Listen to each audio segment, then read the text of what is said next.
been chatting while you've been gone about waterholes and the likelihood of finding animals there, and it is interesting. It's a kind of common misconception, I guess. We've come to the agreement, James, Brian and myself, that yes, of course, waterholes will provide a very important resource to animals, but they don't need to spend all day there drinking, and therefore a lot of the time when we arrive at the waterholes there's nobody home, which shouldn't come as a huge surprise. Also bearing in mind that there's a large number of waterholes in the Sabi Sands, so you could almost say they're abnormally high amounts of water around, so animals have got the choice of where to go, and that therefore makes it more difficult for us to pinpoint which waterhole they may be at any given stage. Anyway, we were just discussing, I thought I'd let you know what we've been discussing, and we've obviously also been discussing our thoughts as to where we think the leopard have gone.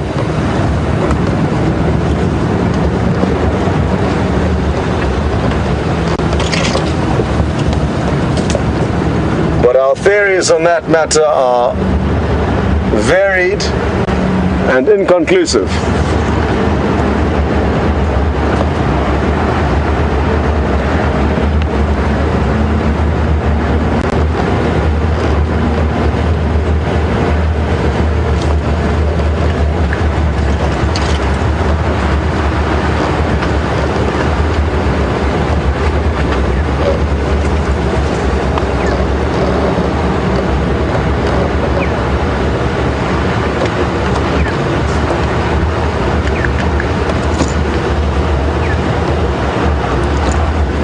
Is a beautiful afternoon, and it's beginning to cool down a bit, which is good for both us and our comfort, but more importantly for the animals. And it's when it cools down that the birds begin to start calling and the animals start to move.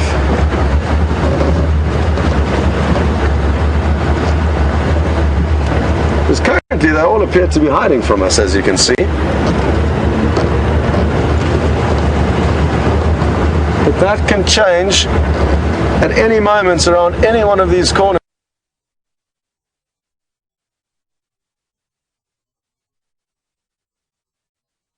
There have been no reports of wild dogs nearby.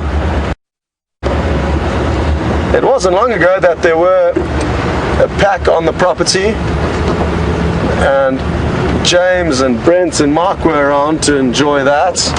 I'm not sure which of them individually got to see them, but great that the wild dog pack was back on the property temporarily. They do come and go, and have got massive home ranges, so you could almost say it's a bonus when they pass through.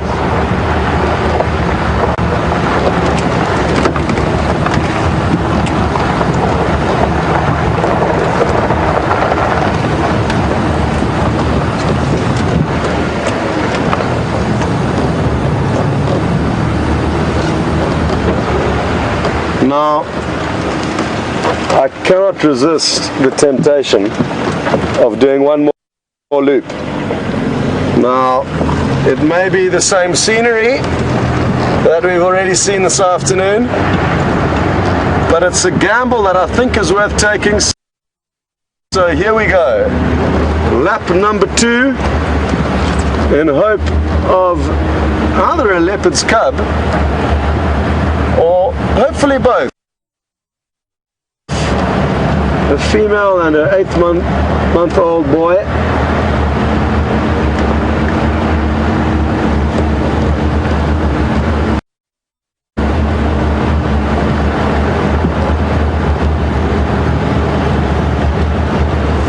Well,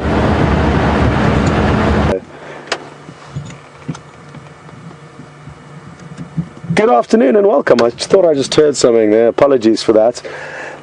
Deb has asked a great question. Now, to recap and fill everyone in on what happened this morning, when we first got visual of, and this will help answer your question, Deb, when we first got visual of the Shadow's cub, the young male, he was up a tree and he had been treed by 2 hyena.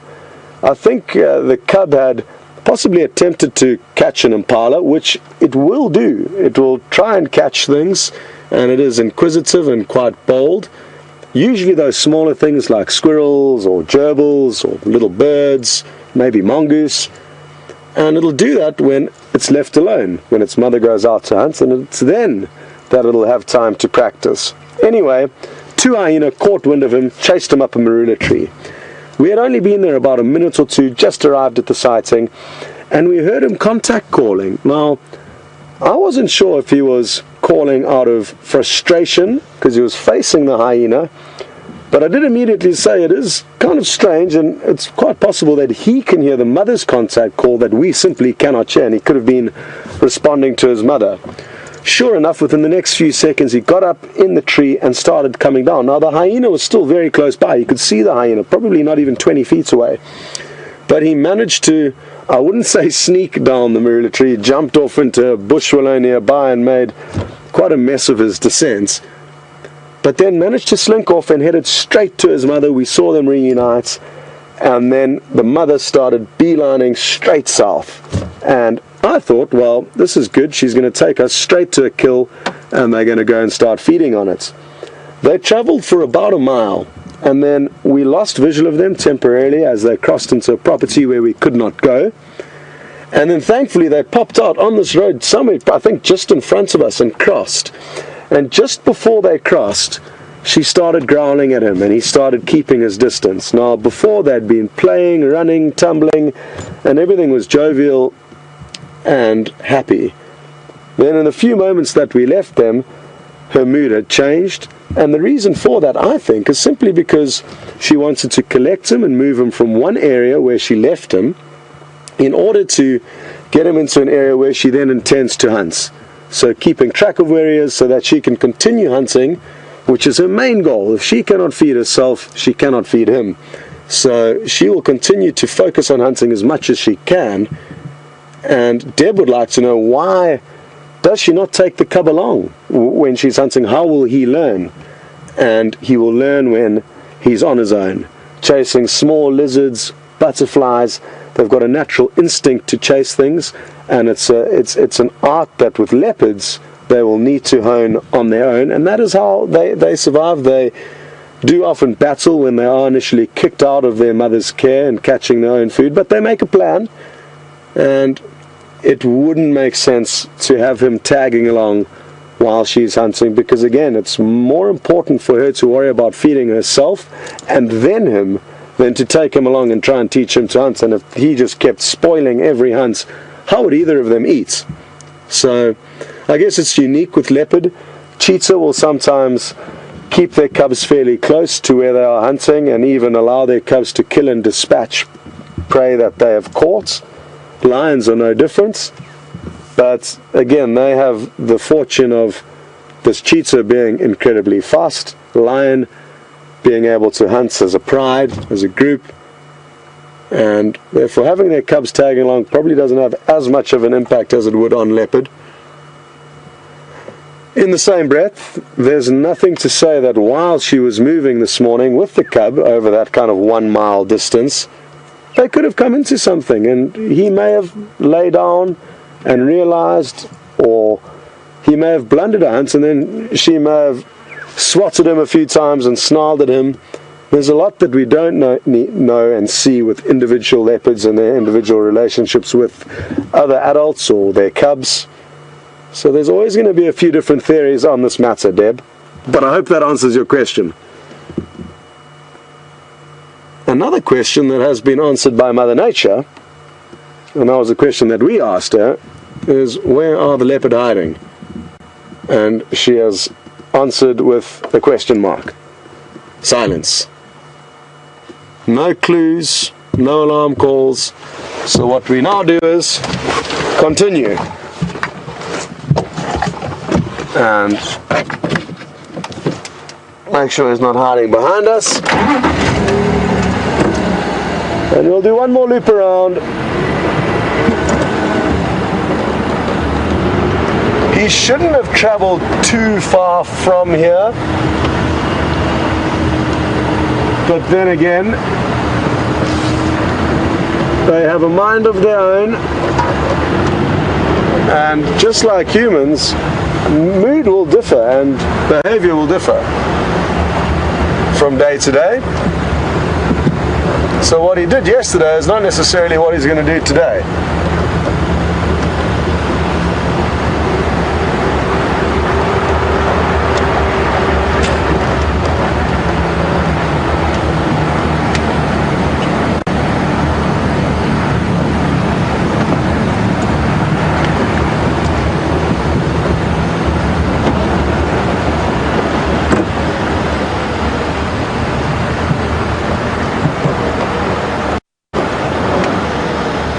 Well, good afternoon, Chris.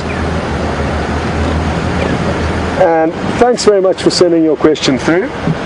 Chris would like to know if leopard mothers will ever bring back live kills to allow their cubs to practice chasing down or practice killing.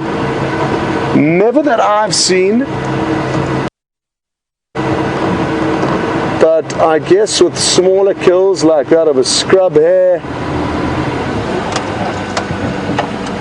or something like that, they may be able to hold on to them in their mouth and then give them onto the cub to play with and then kill. But it's not behavior that I've witnessed before. James, have you ever seen that? James hasn't also seen that before, and between the two of us we have spent a fair amount of time with leopard and their offspring. So I'm not saying it hasn't happened, Chris, but it doesn't happen very often.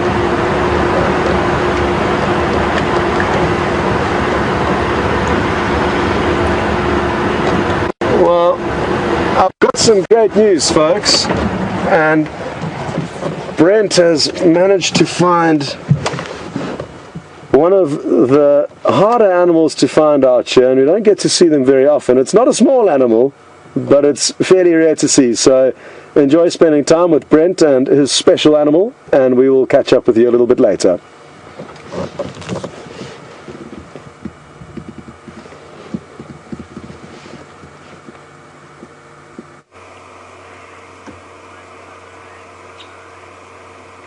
Welcome back, everyone. And on our wanderings, we have now found what looks to be a very old male giraffe. I mean, you can see those lesions on his face there. He's got two wounds, scabs that look like they're almost healed. That'll be from fighting with other giraffes. And you can see his ears are quite tattered. I'd say he's quite an old bull giraffe, probably. And they live to about 30, so I mean he must be 25 at the youngest. Massive, absolutely massive. And he's got oxpeckers in tow. Oh, irritating oxpeckers. If we actually go forward, I'm just going to go forward a tiny bit. I mean, there's an oxpecker that's busy feeding on his feet, and there's another one dust bathing in between. There's a whole bunch of oxpeckers dust bathing, but we can see there's one feeding on its right on his hooves, and then you can see behind his back foot there's others dust bathing.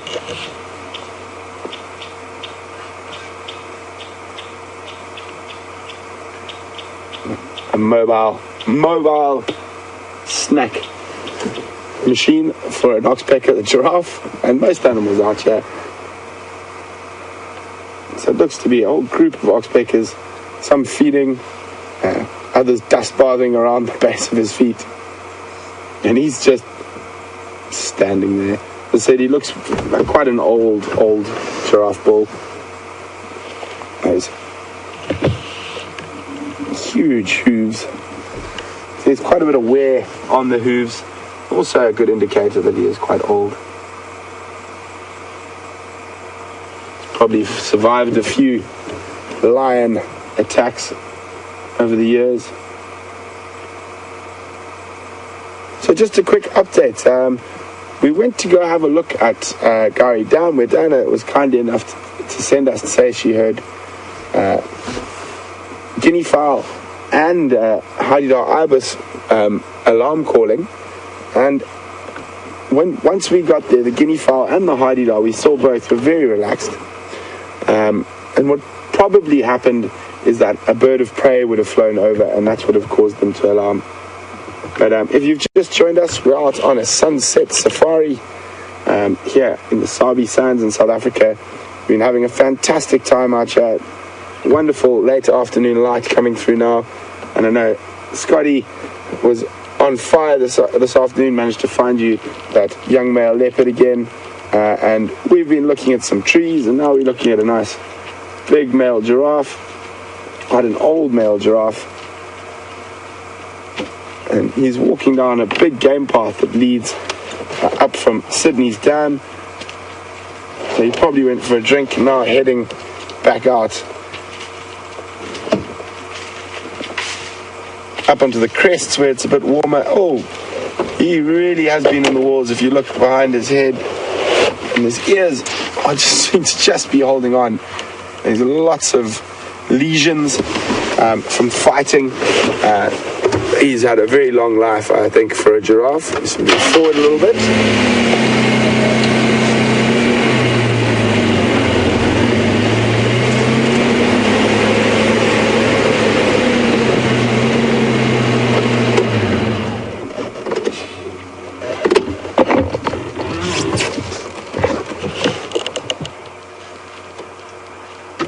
So he's moving through into some thickets, and we're not going to go chase him driving. He's given us such a wonderful sighting. So Angela in Boston was wondering how big he is in feet. Now, Angela, I have not a clue. My mathematical conversions are not a strong point. So I don't have a clue. What I am going to do is try and loop around to see if he crosses through to the next road, and maybe I can find a tree that he passes close to, that I can, after he passes through, that I can go stand next to, and we can work off how tall I am, and I'm just over 6'3", so maybe we can work it out from that.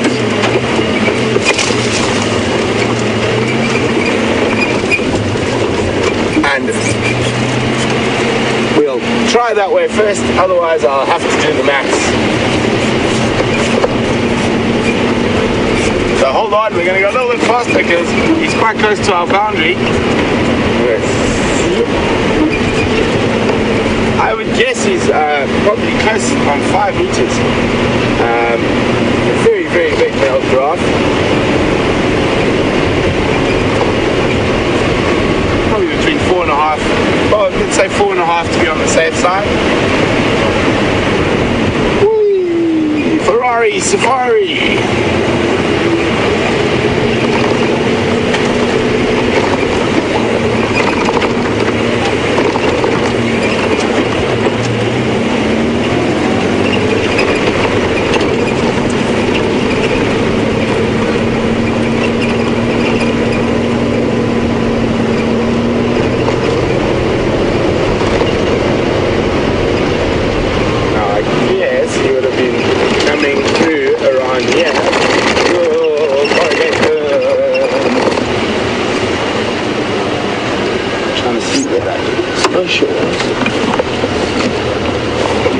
Down one of these big animal paths that are coming out here. It might be the next one. Or maybe stop for a snack. There's the Scotia. Okay, a little bit further forward.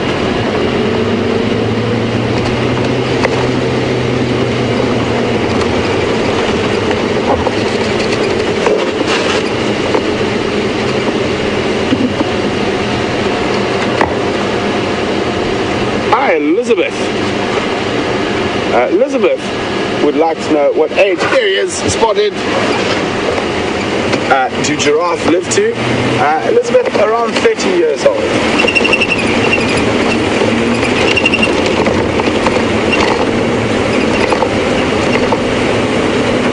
Oh, you stopped for a snack. Oh no, it looks like a buffalo fawn. get into the right position. Oh no, he's on the move again. That was eating on the run. Fast food. So this is our boundary just off to my right. That's why I try to zoom around.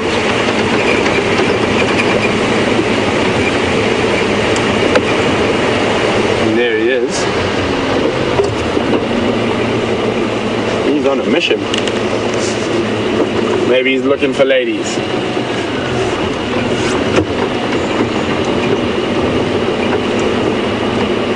So we're going to stay parallel with him.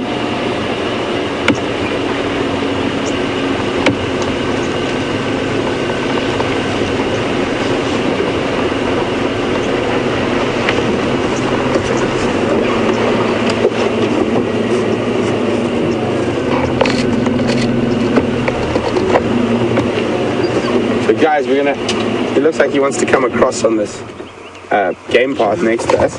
So there's a nice stump there. So if he does decide to walk that way, grab a screenshot. Oh no, he is. When he gets next to the stump, and then I can go stand next to the stump so we can do a height comparison. There he goes. Teresa would like to know how big his hooves are. They are very big. They're bigger than a buffalo's hooves. I'll try to show you how big now. What I'll do is, once he walks across the road, we can actually see a track, and then we can do a size comparison next to the track.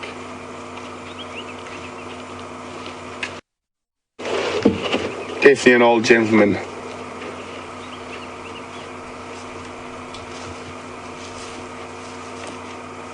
There we go, leaving us some nice fresh footprints.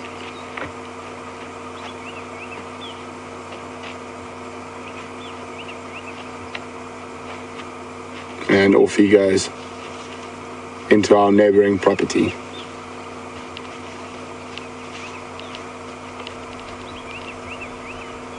Okay, well, first things first, let's do the stump, and then we'll go have a look at the track.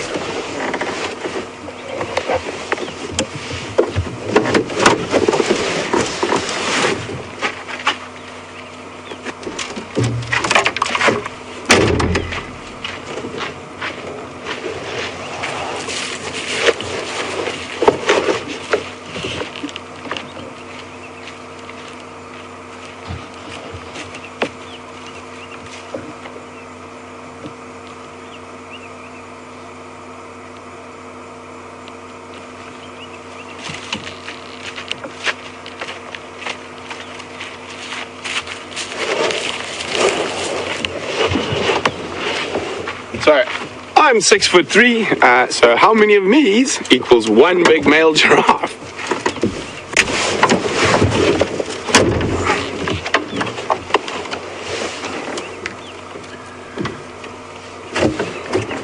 Okay, now let's go find those fresh giraffe tracks.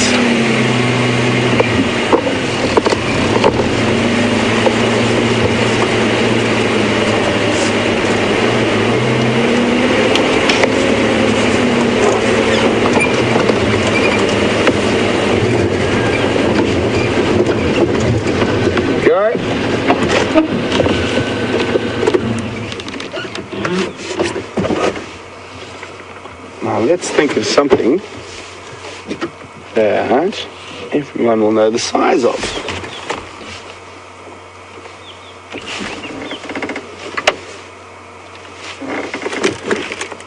Okay, well, we'll just use my binoculars, I think.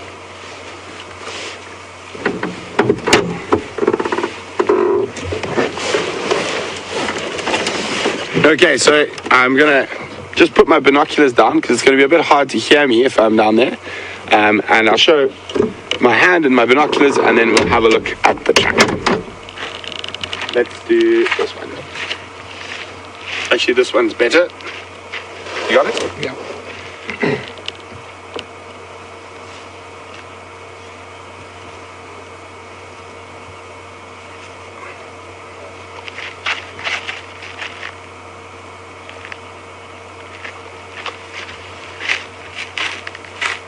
So my binoculars are about the same size as my hand, and you can see with those lines I've made there that the long last line is the end of the track. So that is another couple of centimeters longer than my hand or my binoculars. So really, really big. And that's a nice question. Thank you very much for that. Now let's see what else we can find.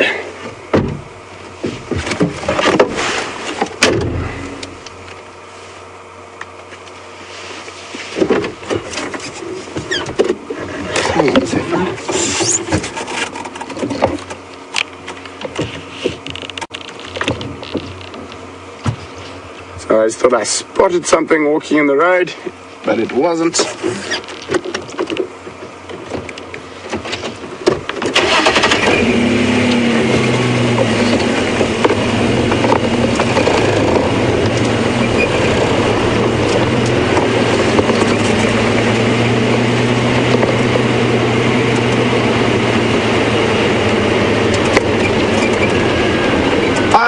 Marja from the Netherlands. Welcome on the Sunset Safari. Marja would like to know, this is a corrugated road. How do giraffes sleep, or do they? They will lie down sometimes at night, but they don't really sleep. Like most of my animals out here, they will doze more than sleep. It's a bit risky to be fully sedated like we are. The only animals that really sleep are your primates, or your diurnal primates like monkeys, baboons, us, that will move into an area that's safe, sleep in a tree, or your other animals that go into burrows and holes where they have a protected area. The animals that stay out in the open, they don't generally sleep per se, they will rather doze more than sleep.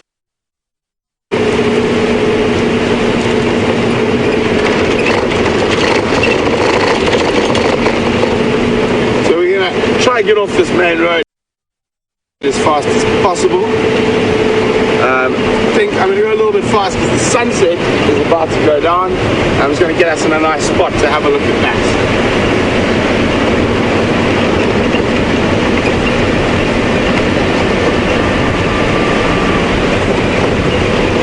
You can feel the temperature cooling down at the moment. I think while the plains, it'll be a good spot. We have a nice big vista from there. That's of course unless a leopard wants to grace us with its presence beforehand.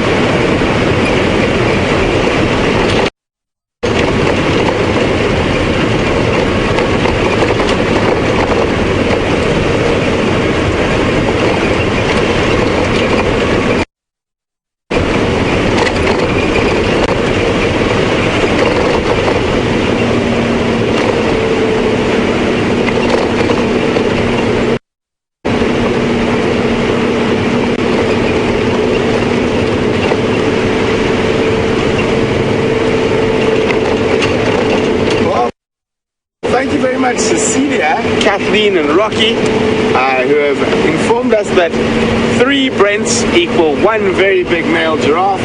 So what's that? That's 12, 18. Wow, that's a very tall animal in feet. So 12, 18, 18 foot.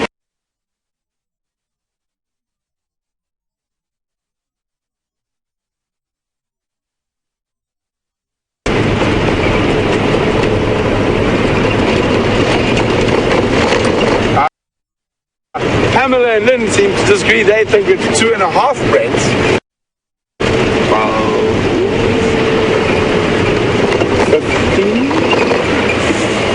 15, 16 foot. And listen, but when you want to catch some of these spectacular African sunsets, sometimes a bit of speed to the right spot can make it all worthwhile.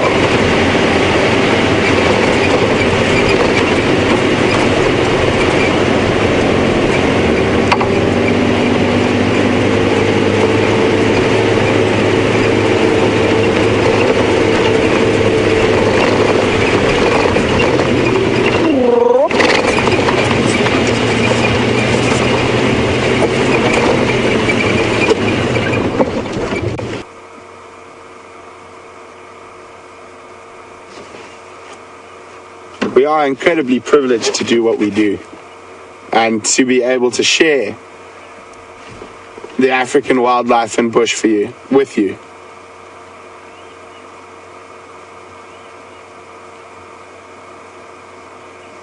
There's something about this time of the day that just sort of lets all the worries and troubles of the day, looking at that amazing African vista, sort of washes away a lot of the troubles. Magic time.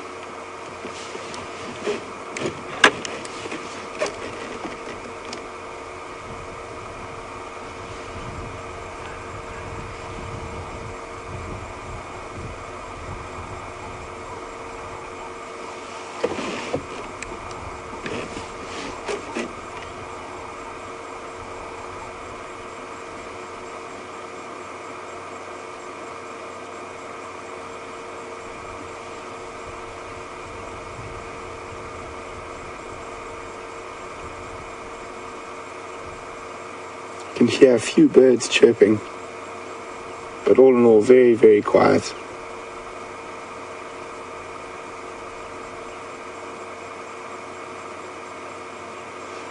Sounds like some buffalo weavers to the south of us. Some of the most interesting smaller mammals in Africa only come out after dark. Genets, bush babies, civets, honey badgers, serval, caracal, porcupines, aardvark, pangolins, the list goes on. They are very difficult to find, but my fingers are crossed that we're out almost every day. One of us has to get lucky one of these evenings with something spectacular.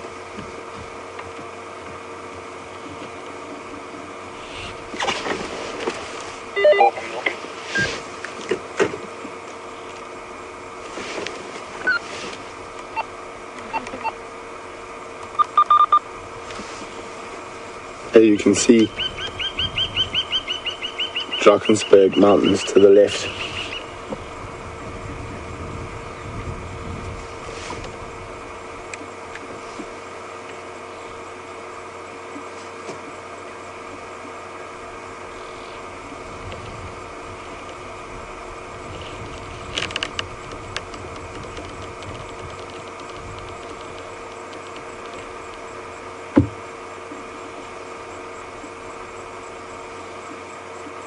Two of my favorite literary quotes are by one man and both about Africa. Both by Ernest Hemingway, who spent a lot of time in Africa. My favorite one is that of Hemingway's is that I never had a bad day in Africa. The second one, it's a little bit naughty, but it refers to miles and miles of something Africa. And I think I agree with both of his sentiments.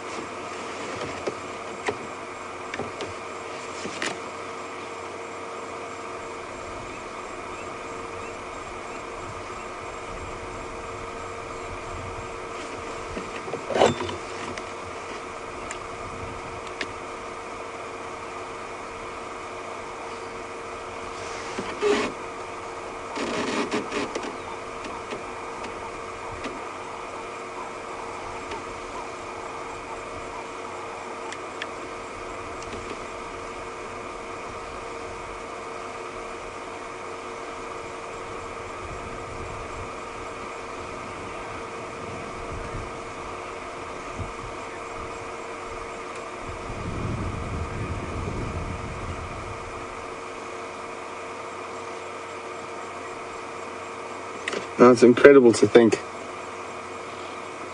about that.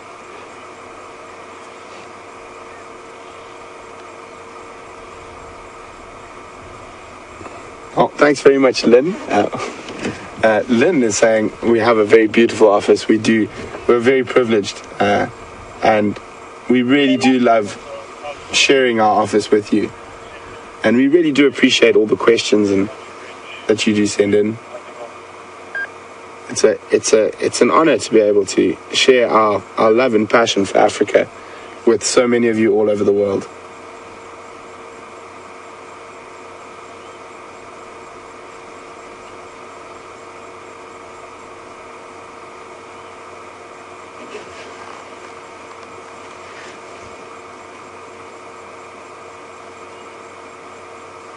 It's almost like the sky is on fire.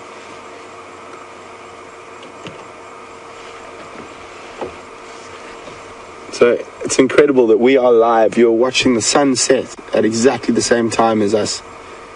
Wherever you're sitting in the world, what's it?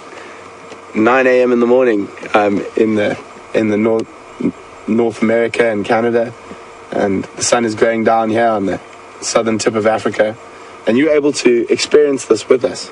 It's an absolutely amazing and incredible thing.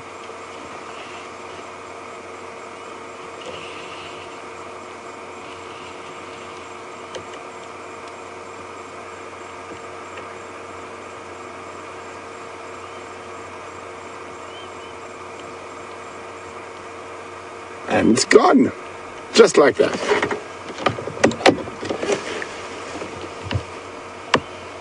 So we're gonna hand you over to Scott for a while. We're gonna continue to see what else we can find. But thanks for joining me for that incredible sunset. And we'll be back with you a little bit later in Drive. And I'm sure Scotty's got some interesting information for you.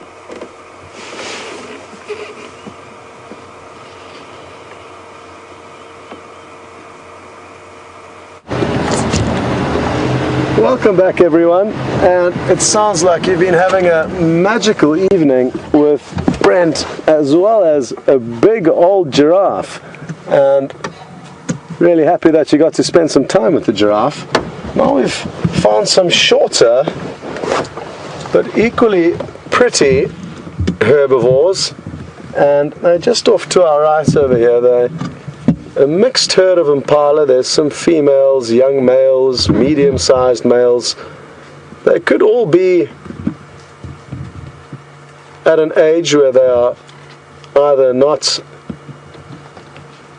sexually mature and therefore have no need to be involved in the rutting chaos, the breeding season of these animals, and that's why they may have separated themselves in a mixed herd. And these impala are treading through an area where there could very well be some leopard. We know there was a young male not far from us earlier on. We're not sure where he's gone. He's hiding out from us. But it's good that we know these impala are here in the direction they're moving, and they're actually moving towards where we last saw that young male. And now if we do continue and hear alarm calls from this area, we will know exactly where to race back to in search of any predators.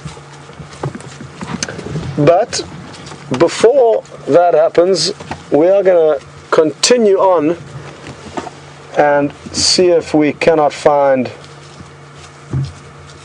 any sign of the young leopard's mother that we managed to see this morning. And she could be in this general area looking for some impala. She may just not have known these ones were here.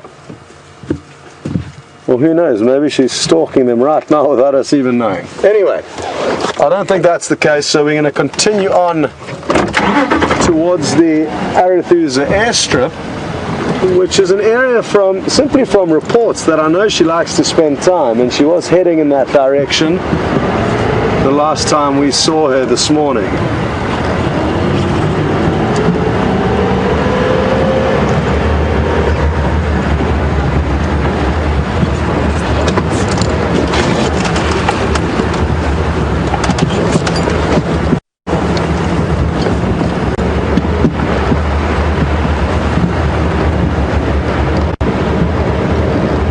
It's a very calm evening, at least in this area of the Sabi Sands here on Arathusa.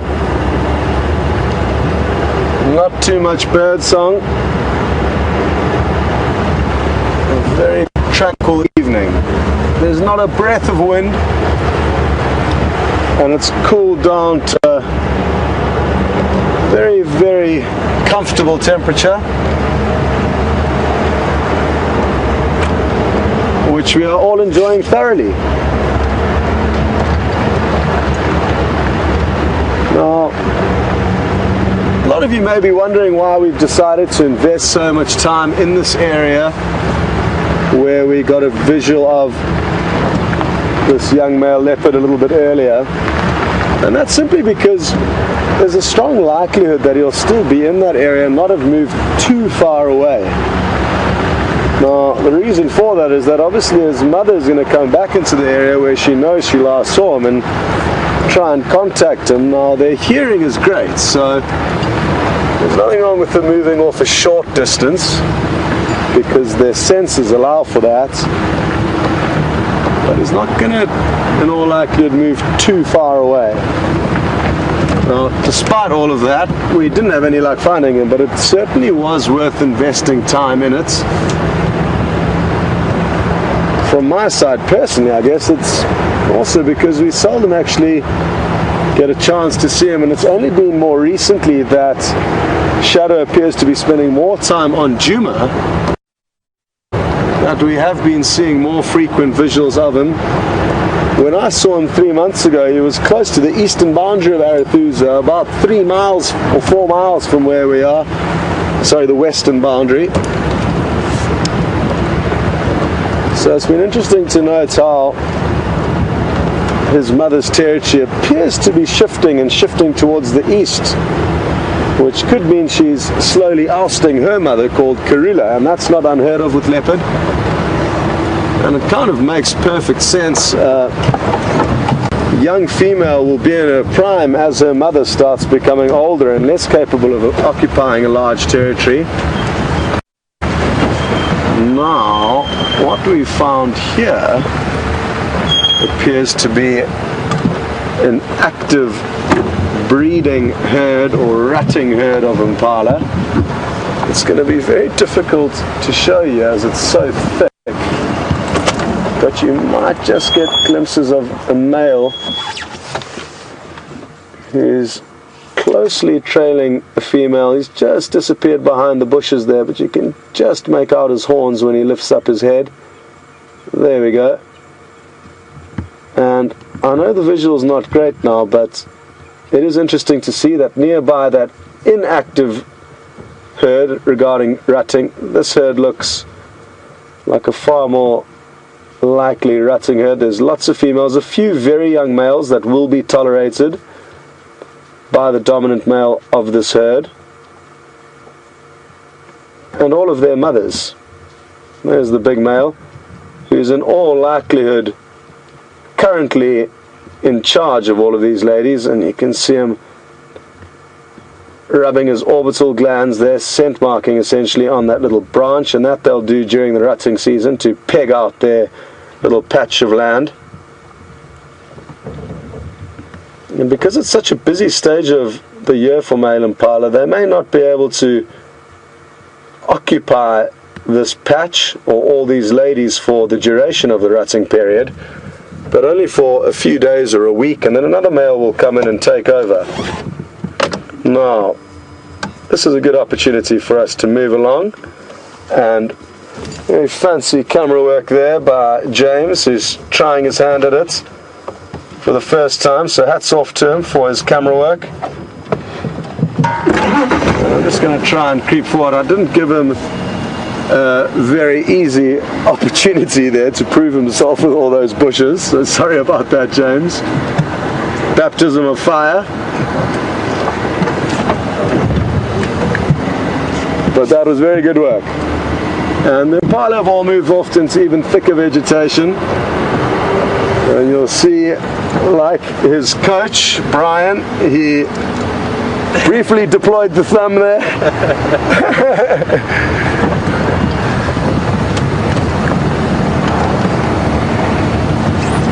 Well, won't it be interesting to know if the Shadow comes across these impala a little bit later? It's certainly possible.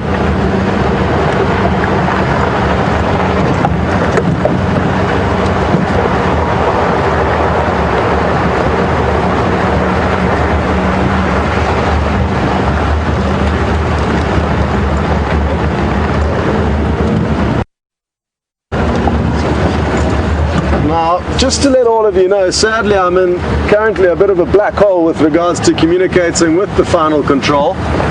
So, if at any point Nikki decides to cut away from me, it's not going to hurt my feelings, and it simply means Brent's found something interesting. So that could happen at any stage. I'm battling with any updates from the final control, and if something strange happens, now you all know why.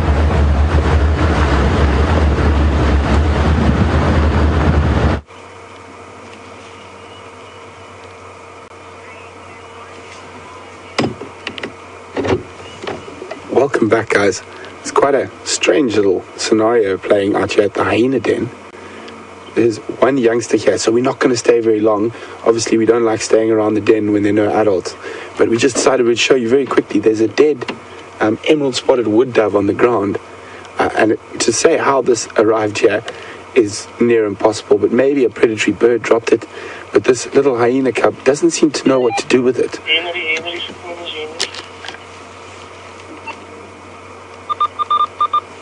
You can see it's almost scared of it, which means it maybe was dropped from the sky. I mean, we'll never know exactly what happened, but you can see how nervous this little guy is of a dove.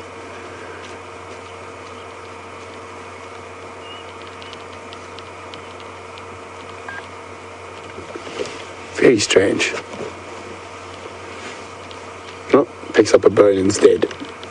So I just wanted to show you guys that quickly.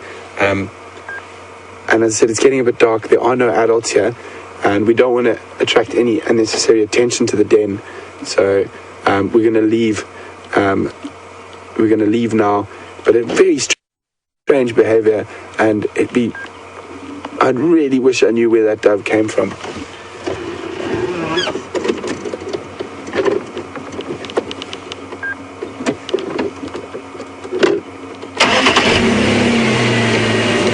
It is getting dark now, and as I said, no adults here. So, whoa, hang on, adults. No, another youngster just arrived from the middle of the bush. There's dust, and they just ran down the hole, and adults. Oh no, another youngster. Might be adults coming back. We're just going to wait 30 seconds. It just came charging out of the bush. And they are spending time out with the adults, out in the bush foraging at this age already. So the other options, they might have just been around the other side of the den, but I'm still not seeing any adults, and obviously we don't want to interfere and attract any attention. So I think I'm still going to move out rather than stay here at this time of the day with no adults present.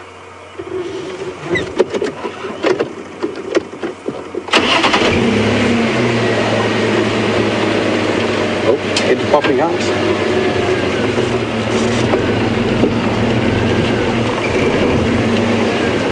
Just going to go this way a little bit so I can check if there's any adults around the other side. If there are adults around, we can stay, but it doesn't look like it. I have one quick last glimpse at the all three of the sub-adults. Yeah, they're not really babies anymore, they're sub-adults. Those two have definitely been away from that sort of greeting that's going on.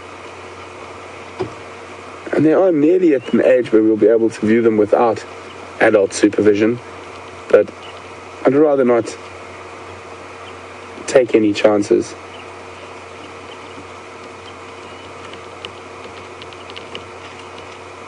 Yeah, they've definitely just arrived back.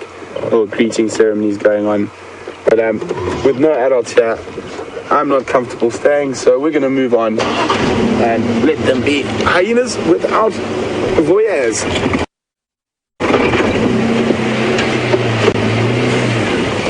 So, we just crossed quickly because that was really interesting behavior with him. Not sure what to do with that dove. So we're going to cross back to Scotty now. I know he's on the Arethusa airstrip, and I'm sure it's beautiful there at the moment. So off to Scotty, and we'll be back with you a little later.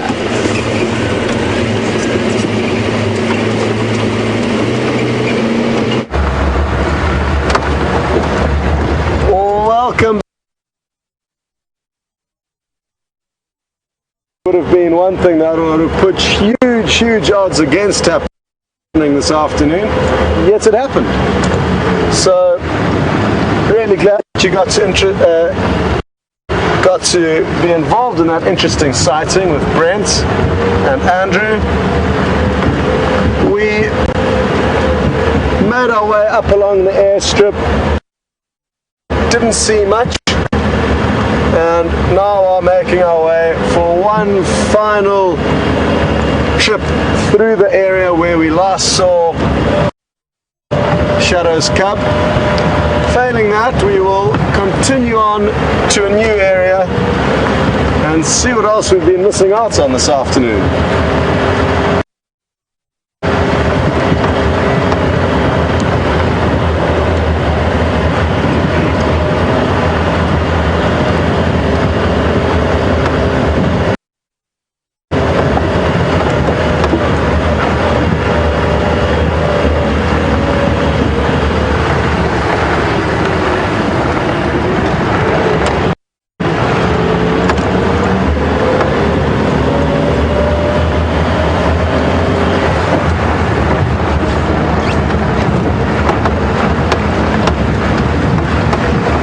I'm actually putting my money on Brian to find the leopard for us.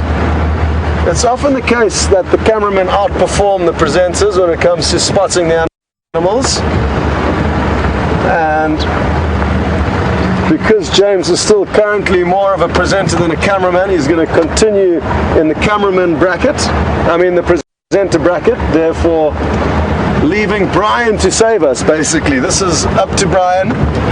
No pressure. If we don't find the leopard, it's his fault. Thanks, guys.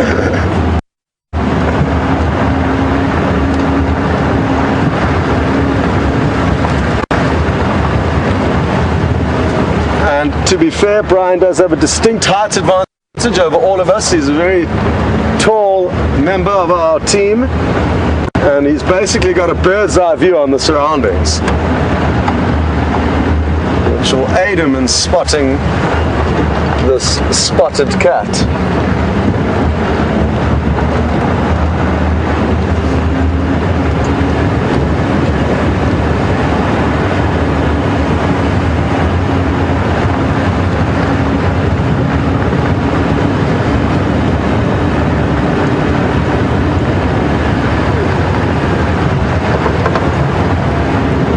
Now we are getting into that area where the cub could pop out at any stage. He was just up to our left, about a quarter of a mile away when we last saw him.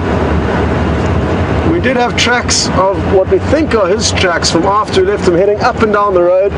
No surprises there. He's a youngster that may not have had a set plan.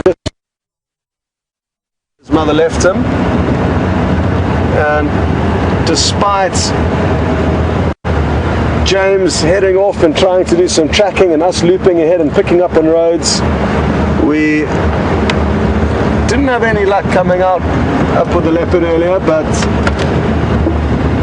just to fill you in what was going on between when you were with us and when you linked back to Brent's, it's an important part of the puzzle that we need to share with you, and something that is probably the only major difference between you being out here on the back of a vehicle or you being at home watching. The main difference for me is that simply that there are two vehicles that you have the benefit of switching between. For the regular guests out here, it doesn't matter where their guide is or what's going on, they stuck with them, whereas you have the benefit of both worlds or both vehicles, and essentially therefore double the contents, or double the action.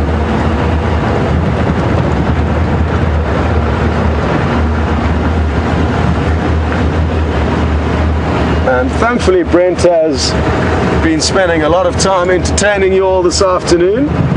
and that allowed us time to actually really fine comb this area, get out on foot, examine the tracks, take a walk, see what we can find. And despite even doing that,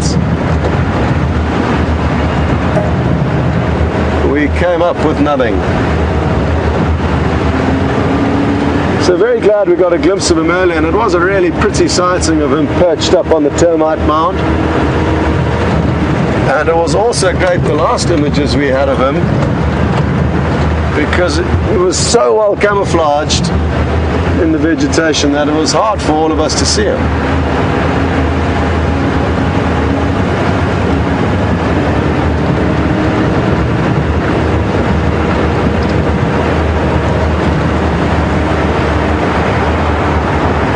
Now, our next plan and the next area we're going to head towards is kind of in the central parts of Djuma, but on the southern boundary. And there were some tracks of a young male leopard heading south out of our property a few days ago.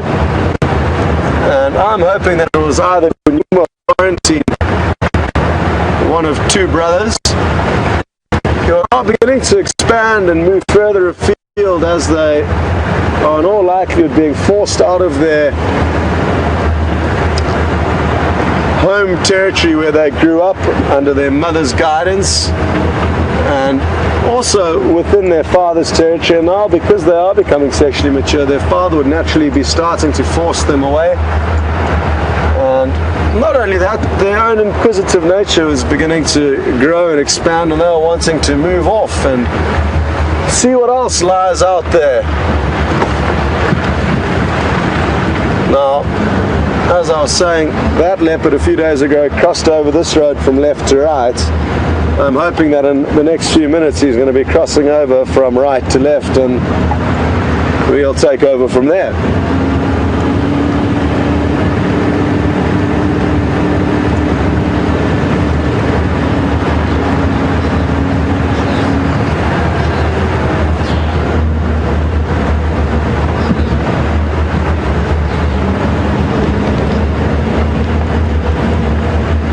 It's beginning to get a little bit darker, so I'm just going to check my spotlights all in order. It is, and in the next few minutes I'll start to scan with the spotlight from side to side in the hope of picking up the reflection of any animal's eyes. Their eyes will reflect very brightly, and even if you are panning very quickly and almost haphazardly, you can get that bright glint from their eyes and then go back and focus on whatever it may be.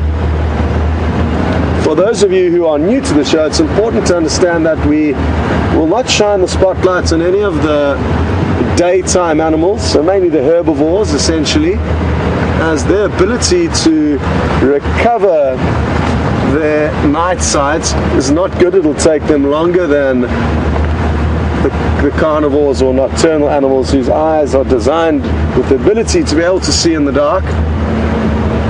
And we wouldn't want to leave any impala or any antelope really blinded for any period of time.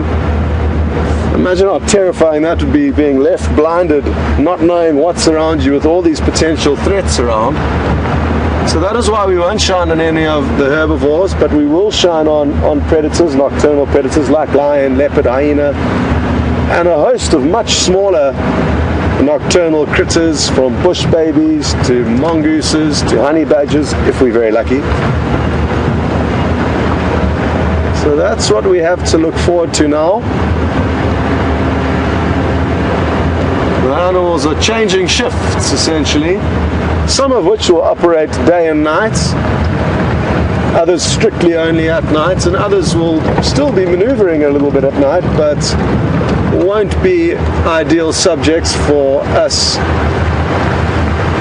to film or shine a spotlight on. And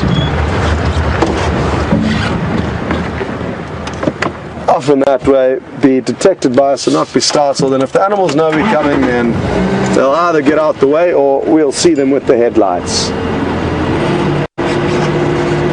Good question though, Susan, and naturally, and a lot of guests that come out here, as soon as night falls, people become petrified.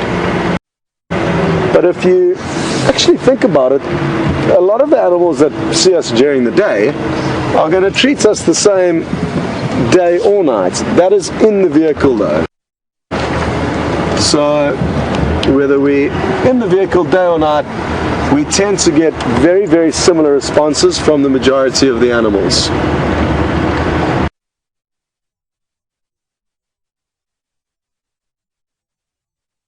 You don't all of a sudden have to worry that an elephant's going to come and pluck you off the back seats, or that a leopard's going to jump out of a tree on top of you because it's dark.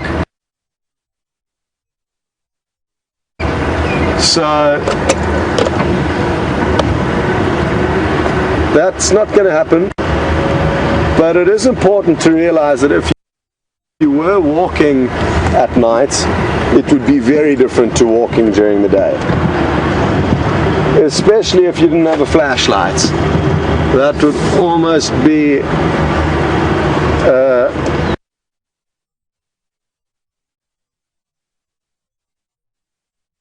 if you're forced to make as much noise as you can and try and have some form of a light. The reason for that is a lot of predators like lion or leopard or even hyena may attempt to stalk you, but as soon as they establish that you've seen them, then they'll behave very differently. But you're going to need a flashlight to see a leopard stalking you.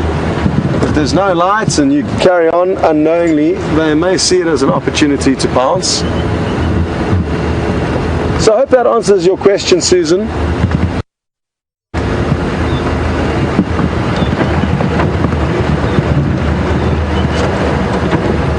Now we are slowly meandering our way towards Treehouse Dam. It's a dam we drove past at the start of the drive, and it'll be interesting to see if anything has changed there in the course of the afternoon. There's a strong likelihood that the buffalo that were there earlier, there were about 4 or 5 big old buffalo bulls. I'm guessing they would have already moved off in search of their grazing grounds for this evening.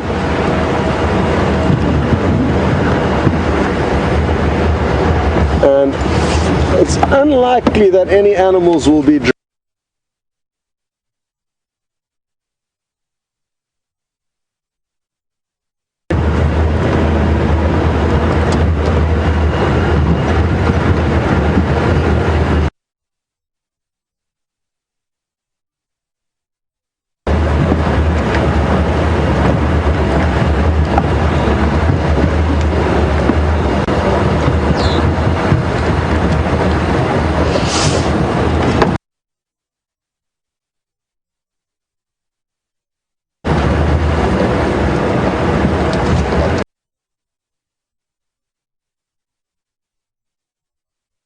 take us about another minute, and I'd like to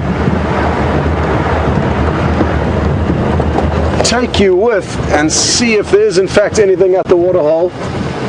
Failing that, we will link across to Brent and see if he's got any exciting news to share with you.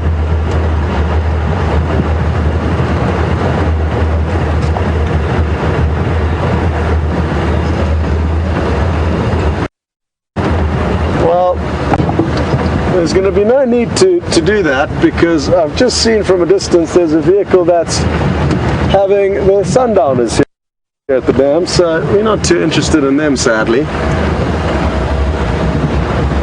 And we will therefore bypass the dam, knowing that there's nothing other than humans enjoying a beverage of sorts, possibly a gin and tonic. That's quite a popular one out here in the evening whilst on safari.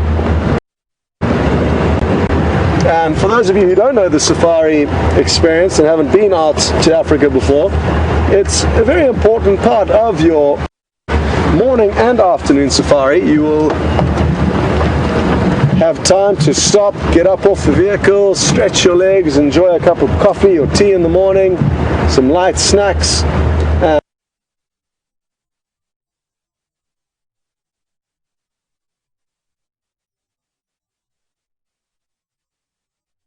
Drove past Udeng.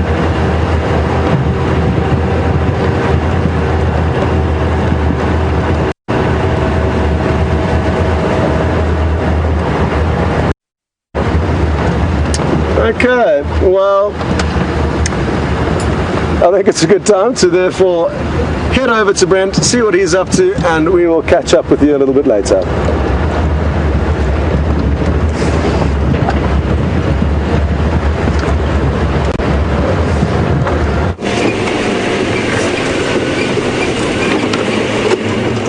Welcome back, everyone. We've been checking around. We haven't had any luck, but it has been an absolutely spectacular evening. Stand by. Someone's calling me on the radio, which Andrew has nicknamed R2D2 with all the beeps. For you Star Wars fans out there, standing by, Quibus. Ben, what did my ping-pongs do with that little dove? They just left it there, Quibus. I didn't spend too long due to the fact there were no adults present, but they didn't eat it. It looks like they don't know what to do with the... Okay, right, man. Copy, thanks, Quibus. Yeah, they look scared of it.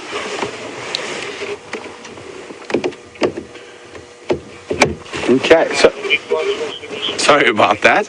We're going to keep in comms with everyone. So I said, yeah, Andrew, I think, has come up with the best nickname for the new digital radio, so R2D2. But it's just been such a stunning evening. I'm going to ask Andrew just to show you this little glimpse we've got through the gap in the trees here. Looks to be a dead leadwood and the sunset. That burning African sky behind.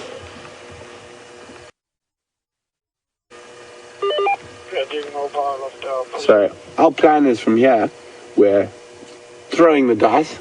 There's often been leopard that sort of just appear around Djuma camp and Galago camp. So we're going to go check that little water hole next to the camp and check around in Vubu Road, see if we find anything there. And off we go.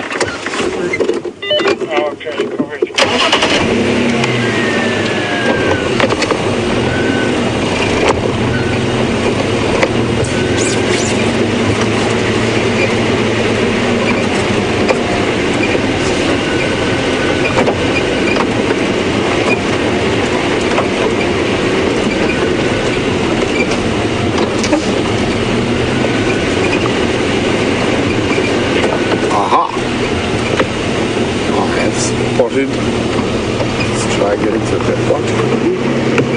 No, that's not going to work. There's a little bush baby in the tree. Let's go back a bit.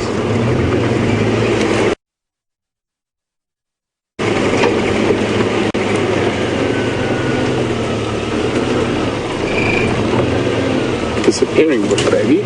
There we go. Just pop the eye. Right in the center there. Of the center of the light? I think I got him. Or was there something else? Not a bit higher. Sort of in that thicket there. Let's see his eyes every now and then when he turns to us. We'll try a little bit further forward maybe.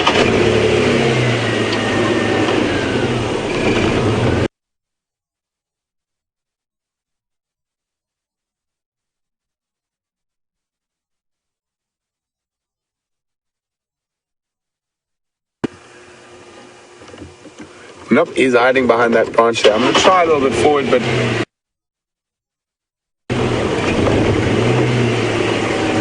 pity this buffalo thorn's in the way.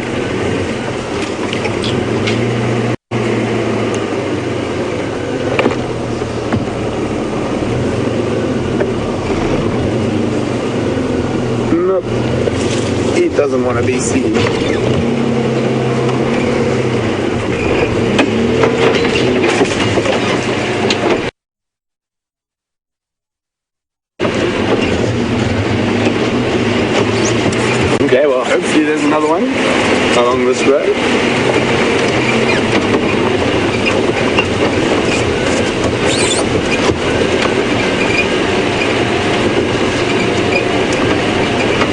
get chilly. I think I saw the minimum temperature for today is about 12 degrees.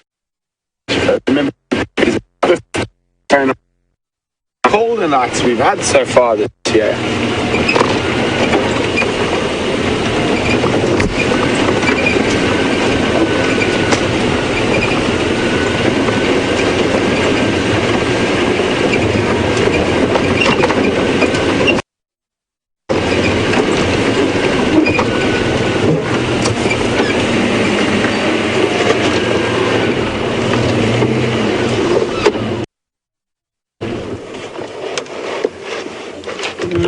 I heard something. Portrait crossing into this lorry on Buffalo. Oh, there we go. Oh, I couldn't see him from where I was. It's just the buffalo having a head scratch. Not going to shine the light on him at night.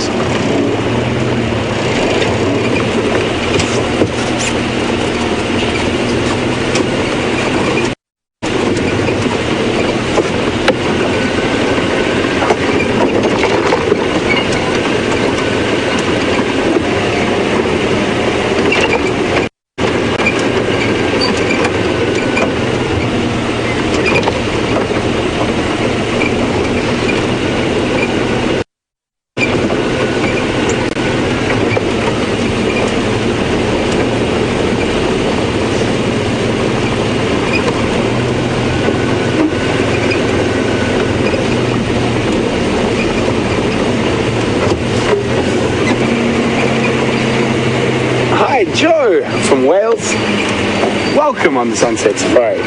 Joe's got quite an interesting question. Joe would like to know whether I've ever had to climb a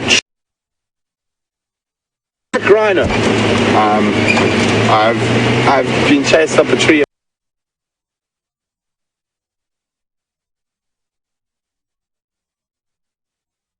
Concerned about buffalo. Then I am about walking into leopard and lion. So they have put me up a tree, probably more than anything else, and then I've climbed a tree once for black rhino. It was a very, very determined black rhino. Normally you can shout down their charges, and this one was not being shouted down, so up the tree I went at high speed. One nice thing about being a bit tall is you can sort of jump between those branches quite quickly.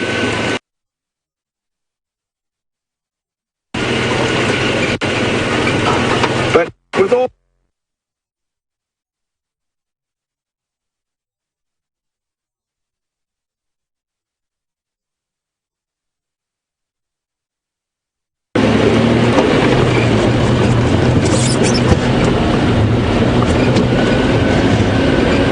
go. Oh, he's moving quickly.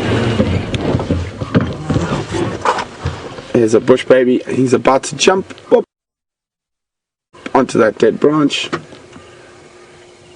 Oh, he's about to make a big leap right across the road. He's getting ready. Oh no, he thinks it's a bit too big.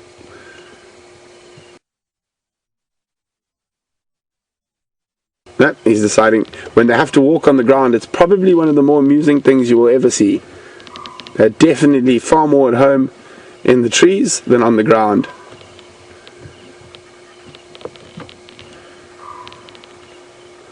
He's judging, I think it might be a bit too far, that jump. So I think we might get treated to a strange walk. I know he's back up. I'm just going to move back a little bit.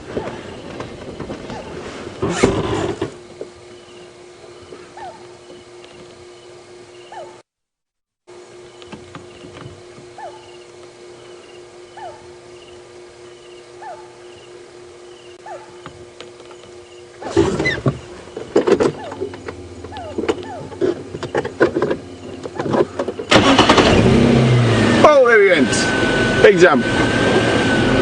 Just finding the right spot.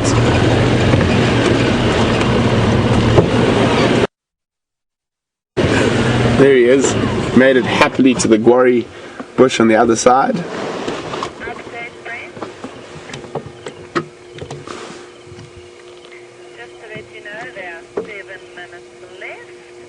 So in about 3 minutes, we can cross to Scott for him to say goodbye. That's what I'm going to do. Update.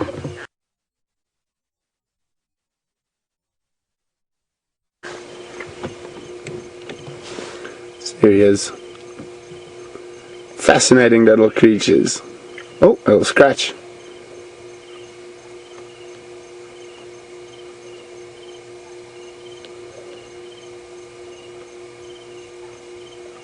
Thinking about where to go next.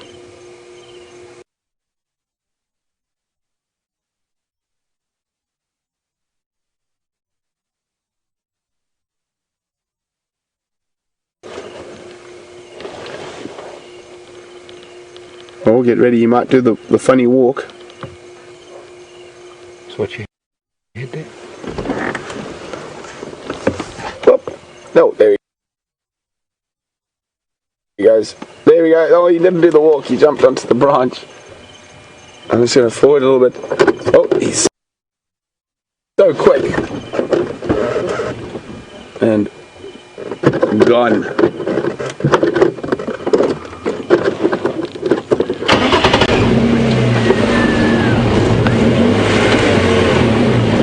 Well, that was a really nice little interlude with a lesser bush baby.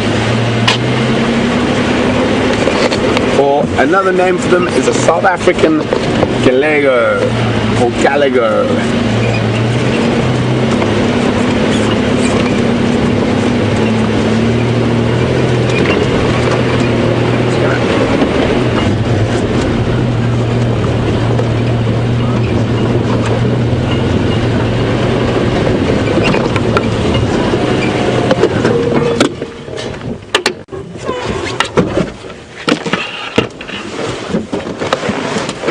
Well guys, thanks very much for joining us on the Sunset Safari. It's been a wonderful evening with you guys. Thanks again for joining us. Thanks for all the questions, we really do appreciate them. And we've had a fantastic time. We haven't seen too many of the bigger things, but we've really had a great time looking at the smaller things. And that sunset tonight was spectacular. So from Andrew and myself, thanks for sitting on the back of our vehicle while we're on a live game drive here in the African bushveld. And we will definitely be out tomorrow morning. We hope all of you join us for the sunrise safari. Good night.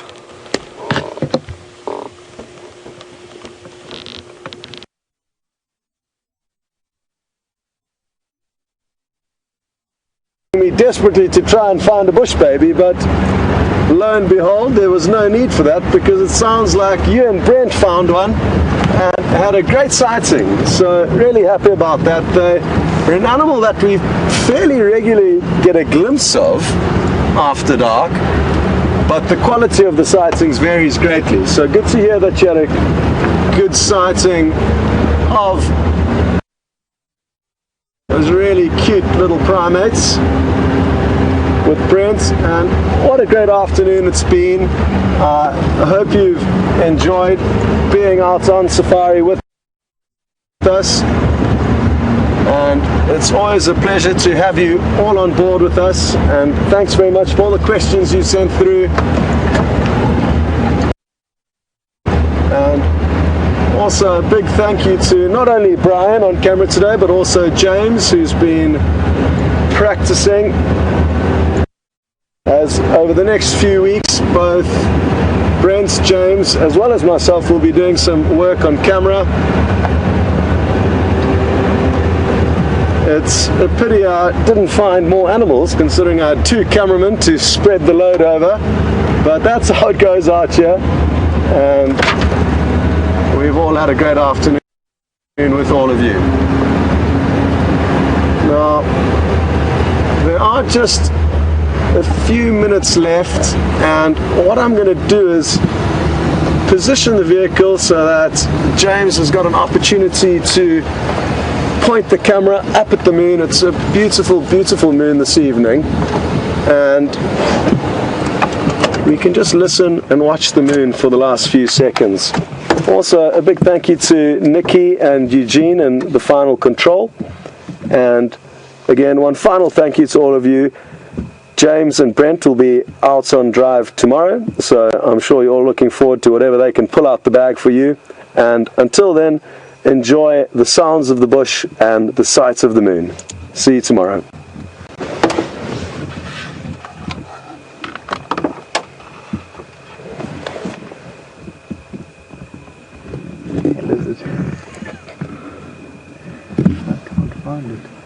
The moon is currently hiding from James, but he will find it. There it is. Oh, there it is. Phew. Sorry everyone. Getting there. Out there. Oh, okay, now we just got to get in focus. It's a great opportunity for you to all realize the skill of There we go. Well done, James. Oh, now we have to frame it correctly, apparently. There you go, perfectly composed, James. And now we can stop and listen, and you can all enjoy this beautiful view of the moon. So from all of us here at Wild Earth, thanks again, and we'll see you all tomorrow.